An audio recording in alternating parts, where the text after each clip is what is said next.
Hey, good afternoon. This is Clay with Clay's AC and Auto Repair and Clay Motion here in Grand Rapids, Michigan. If this video is helpful, please like, share, comment. Most of all, subscribe to my page. It helps me with a few quarter or tenth of a cent every time people do that. So that's really helpful. If you got any comments, questions, or concerns, you're more than welcome to reach out to me on Facebook under Clay's AC and Auto Repair. I'll be happy to answer your questions if I can. Sometimes I don't know it all, but I try. So what we've done is we've got a 2005 Ford Escape. It doesn't really matter because any year Ford Escape is going to be pretty much the same, and the same thing with the Mazda Tributes and the Mercury the Mercury Mariner. First thing you're going to do is you're going to jack your vehicle up, and if you don't get onto the frame right here, hang on, I'm trying to hold this and do that. If you don't get up underneath here with your jack, that's the best place to jack it up. You can also use your pinch welds on your body, right up underneath there. And if you got a rusty truck, you're going to want to get up underneath the most solid part of your vehicle. What we're going to do is we're going to change these tie rods, and I'm going to show you a little trick that we use here in the shop to actually do this. And we're going to first take off the wheel, and you have already done that, and then you're going to need an 18 millimeter socket to be able to release the nut. Now, a lot of guys at home, they get these pickle forks and they stick them in there. Hey, that works and everything, but it destroys the boot. And especially if you're not actually changing the tie rod, you don't want to destroy that boot. So we're going to show you a way that we do it here in the shop. It doesn't require any special tools. All it requires is a hammer and a lighter in case it won't come out. So then you just burn the stinking thing down. So we'll be back in a second and we'll show you that. So we're going to take a 15/16 up. We're not going to heat this up today because the reason we're going to show you how to do this in your driveway at your house. I mean, it'd be unfair advantage if we heated that up. So we're going to take a 15/16. Got a set of vice grips on there just in case the inner tie rod turns, and Jeff's going to give it a couple pounds either with a hammer and try to loosen that up. And we're only going to take that back just a hair. We're just going to get it to where it's loose, and we're going to do that before we take the tie rod actually out of the socket. If Jeff's arm wasn't in the way, I could show you that. But before we take that out of there, we're going to leave the nut on there. Now we're going to drop the nut out of there, and then I'm going to show you how to take it off. Okay, so we want to get the alignment right on these things before we put them on.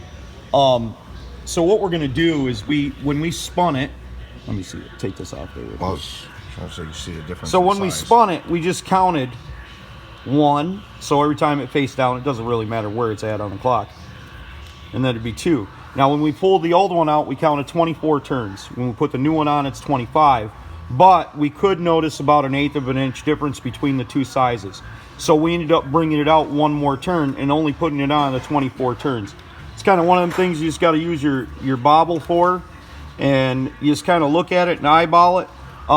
If you do need to align it after you get it out, you're going to leave it inside the socket. You're going to release the jam nut, and you can turn this with a pair of vice grips or the appropriate wrench. We're actually going to have it straight. I'm fairly confident that we got it exactly the way it came in, and we want to do that. But we'll measure it just in case, and we'll adjust the front end. You know, if we see something weird, you're going to look down the side of the vehicle, and you're going to look at the position of the wheels. Now, just think about this. The Egyptians, when they were putting pyramids together, these plumb bobs and the sun and everything else, they did it all by eye and by sight. So just use common sense, get it straight. A little bit of adjustment here goes a long way, and obviously you're going to turn it clockwise to move the screw out. So that's going to make the tire go outwards. It's going to go out just like that. Try all these tips out. Hopefully this was helpful. Go watch the end of the video now, and that's in the next episode. So here's the theory, and this always has worked. I've done this for 20 years this way. You're going to take a hammer and you're going to hit it right here. You're not hitting on the tie rod. You're not hitting on this. Sometimes, you're hitting right there. Yep, go ahead and give her a good whack, and it might just pop up on its own. You're basically heating that metal up. Now what I'll do, and I'll have Jeff hold the camera. Oh, see, and then he just pops right out. Now you can do that so you don't actually ruin the tie rod. This tie rod's junk, and it's kind of, it's junk, and it doesn't matter in this situation. But that's something you can do in your driveway. If this video is helpful, please like us on Clay's AC and Auto Repair on the Facebook. Subscribe to the YouTube page.